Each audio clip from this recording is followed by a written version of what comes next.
Hello hi नमस्ते friends मु कान्हा आपन को दोस्त चलतु आज आपण मन गोटे छोटिया कथा नहीं आसी हाँ मुझे भी छोट छोट कथा कही थाए ता पूर्वर कही थाए जीवन में छोट छोट कथा बहुत किसी शिक्षा दिए। ध्यान से सुनिए सांग माने कबाटी घर अपेक्षा छोट, तालाटी कबाट अपेक्षा छोट, ताला अपेक्षा चाबीटी छोट, किंतु से चाबी रे पूरा घर खोली जाए। मो कहबार कथा सांग माने बड़ बड़ विपद को मध्य छोट छोट चिंताधारा द्वारा बदल दि जापर। तेणुक सांग मैंने जहाँ करुछ भावी चिंती कर, धीरे सुस्थ कर। कथार अच्छी ना धीर पानी पत्थर काटे। हाँ सांग माने धीरे धीरे बही जाउथिया पानी भी बड़ बड़ पत्थर को काटी चूना कर दिए।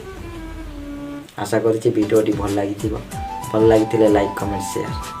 जदि आम ओडिशा यूट्यूब चैनल को सब्सक्राइब करना ताले तले दि जाइथिबा रेड कलर सब्सक्राइब बटन ऊपर क्लिक करी पाखरे आसी जाइथिबा बेल आइकन ऑल ऊपर क्लिक कर दियंतु जहाँ फल आम जेकोसी वीडियो प्रथम अपलोड करूँ आपण पाखे प्रथम नोटिफिकेशन पहुँच जीव। पुणी आसबि नेक्स्ट वीडियो रे न्यू एक स्टोरी नहीं से विदाय नौ। Thank you for watching.